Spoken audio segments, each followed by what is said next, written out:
Hello everyone, नमस्कार। हमारे YouTube channel में आपका हार्दिक स्वागत है। दोस्तों, आज हम बिल वृक्ष से जुड़ी कुछ खास बातें जानेंगे और साथ में जानेंगे कि शिव पुराण के अनुसार भगवान शिव को कौन सी चीज़ चढ़ाने से कौन से फल की प्राप्ति होती है। तो वीडियो शुरू करने से पहले आपसे अनुरोध है, अगर आप इस चैनल पर नए आए हैं और पहली बार आए हैं तो इस चैनल को सब्सक्राइब कर दीजिए और बेल आइकन बटन प्रेस कर दीजिए ताकि आने वाली वीडियो देख सकेंगे आप सबसे पहले। और जिन्होंने ये चैनल सब्सक्राइब कर दिया है उनका दिल से आभार, बहुत बहुत धन्यवाद। दोस्तों, इसी तरह इस चैनल को अपना प्यार देते रहिएगा और वीडियो को अंत तक ज़रूर देखिएगा ताकि कोई भी जानकारी छूट न जाए। और वीडियो पसंद आने पर दोस्तों वीडियो को लाइक भी ज़रूर कीजिएगा। तो आइए शुरू करते हैं। दोस्तों, बिल वृक्ष के आसपास कभी भी सांप नहीं आते हैं। वायुमंडल में जो अशुद्धियाँ होती हैं उनको सोखने की क्षमता सबसे ज़्यादा बिल वृक्ष में होती है। इसके अलावा 4, 5, 6 या 7 पत्तों वाले बिल पत्र अगर आपको मिल जाते हैं तो वो भाग्यशाली माना जाता है। और इस तरीके के जो बिल पत्र होते हैं वो शिव को अर्पण करने से अनंत गुना फल मिलता है। इसके अलावा बेल वृक्ष को काटने से वंश का नाश होता है, तो ऐसी गलती कभी नहीं करनी चाहिए, भूल के भी ऐसी गलती नहीं करनी चाहिए। और बेल वृक्ष का जो अगर आप पौधा लगाते हैं, पेड़ लगाते हैं, तो ऐसा करने से वंश की वृद्धि होती है। सुबह शाम बेल वृक्ष के दर्शन मात्र से पापों का नाश होता है। बेल वृक्ष को सींचने से भगवान भोलेनाथ खुश होते हैं। इसके अलावा बेल वृक्ष और सफ़ेद आकड़े के पौधे को जोड़े में लगाने से, मतलब अगर आप जोड़े में लगाते हैं बेल वृक्ष और सफ़ेद आकड़े के पौधे को, तो अटूट लक्ष्मी की प्राप्ति होती है। बेलपत्र और ताम्र धातु के एक विशेष प्रयोग से ऋषि मुनि स्वर्ण धातु का उत्पादन करते थे। जीवन में एक बार, और वो भी यदि भूल से भी आप शिवलिंग पर या बेलपत्र चढ़ा दिया हो आपने, तो उस मनुष्य के सारे पाप मुक्त हो जाते हैं, सारे पाप उसके माफ़ हो जाते हैं।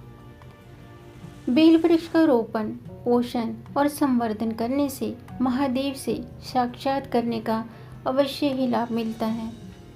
कृपया दोस्तों, आप बेलपत्र का पेड़ जब भी लगाएं तो बेलपत्र तोड़ते समय बेल वृक्ष को हानि ना पहुंचाएं, उसे क्षति ना पहुंचाएं।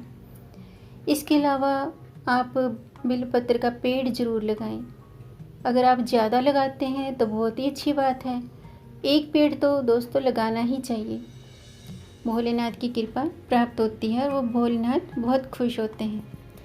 शिव जी की पूजा में ध्यान रखने वाली कुछ बातें जानते हैं कि शिव पुराण के अनुसार भगवान भोलेनाथ को कौन सी चीज़ चढ़ाने से कौन से फल की प्राप्ति होती है। दोस्तों, किसी भी देवी देवता का पूजन करते वक्त उनको अनेक चीज़ें अर्पित की जाती हैं। प्राय भगवान को अर्पित की जाने वाली हर चीज़ का अलग फल होता है। शिव पुराण में इस बात का वर्णन मिलता है कि भगवान शिव को अर्पित करने वाली अलग अलग चीज़ों से क्या फल मिलता है। शिव पुराण के अनुसार अनाज भगवान शिव को चढ़ाने से क्या फल मिलता है, आइए जानते हैं। दोस्तों, भगवान शिव को चावल चढ़ाने से धन की प्राप्ति होती है। लेकिन एक बात का ध्यान रखना चाहिए कि जब भी आप चावल शिवलिंग पर चढ़ाते हैं, चावल को अक्षत भी कहा जाता है, जब भी आप चावल या अक्षत आप शिवलिंग पर चढ़ाते हैं तो वो कहीं से खंडित नहीं होने चाहिए, वो साबुत होने चाहिए। इसके अलावा अगर आप थोड़े से चावल शिवलिंग पर चढ़ा दें और बाकी के चावल किसी ज़रूरतमंद व्यक्ति को देते हैं तो ज़रूरतमंद व्यक्ति की उसकी ज़रूरत पूरी हो जाती है और वो दिल से दुआ देता है और भगवान भोलेनाथ भी खुश होते हैं। इसके अलावा तिल चढ़ाने से पापों का नाश होता है और जौ अर्पित करने से सुख में वृद्धि होती है। गेहूँ चढ़ाने से संतान में वृद्धि होती है। और यह सभी अन्न भगवान को अर्पण करने के बाद आप जो भी मैंने ये चीज़ें बताई हैं, आप थोड़ी सी चीज़ कुछ भी आप तिल चढ़ाते हैं, गेहूँ चढ़ाते हैं या जौ चढ़ाते हैं, तो आप थोड़ी सी चीज़ शिवलिंग पर चढ़ाकर बाकी की थोड़ी सी चीज़ किसी ज़रूरतमंद व्यक्ति को दे देंगे। तो ऐसा करना भगवान को बहुत खुश करने के बराबर होता है। भगवान बहुत खुश होते हैं किसी ज़रूरतमंद व्यक्ति की मदद करने से।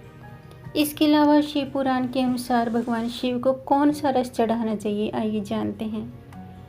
दोस्तों, ज्वर यानी कि बुखार होने पर भगवान शिव को जलधारा चढ़ाने से शीघ्र लाभ मिलता है। सुख संतान की वृद्धि के लिए जलधारा द्वारा शिव की पूजा उत्तम बताई गई है। इसके अलावा नपुंसक व्यक्ति अगर शुद्ध घी से भगवान शिव का अभिषेक करे और ब्राह्मणों को भोजन कराए और सोमवार का व्रत करे तो उसकी समस्या का निदान संभव है। इसके अलावा तेज दिमाग के लिए शक्कर मिश्रित दूध भगवान शिव को चढ़ाना चाहिए।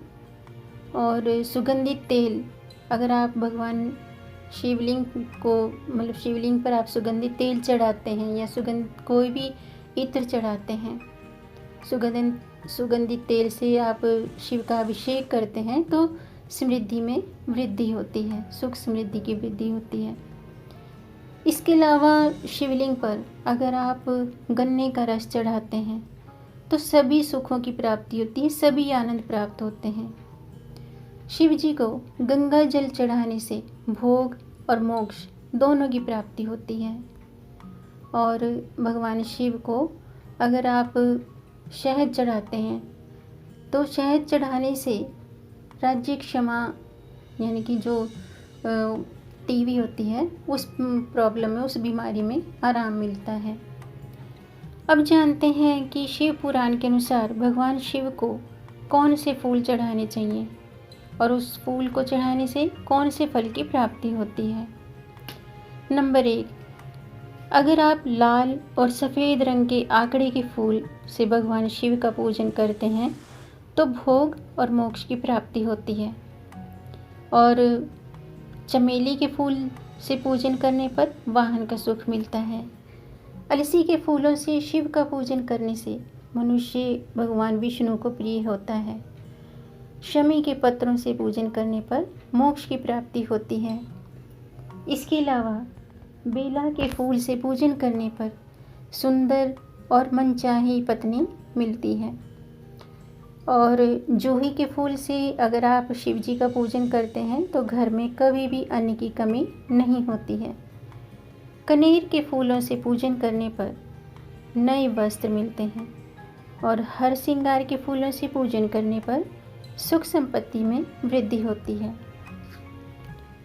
इसके अलावा दोस्तों, धतूरे के फूल से पूजन करने पर भगवान शंकर सुयोग्य पुत्र प्रदान करते हैं जो कुल का नाम रोशन करता है। और लाल डंठल वाला धतूरा पूजन में शुभ माना गया है। इसके अलावा दुर्वा से पूजन करने पर आयु बढ़ती है। तो दोस्तों, ये थी आज की जानकारी। भोलेनाथ की पूजा से संबंधित आपकी जानकारी कैसी लगी? अगर आपकी जानकारी अच्छी लगी हो तो आप इसे लाइक कर सकते हैं। लाइक के बटन को दबाएंगे तो वो नीला हो जाएगा। और वीडियो को आगे बढ़ा के ज़्यादा से ज़्यादा शेयर कर दीजिए ताकि औरों को भी इस जानकारी से लाभ प्राप्त हो।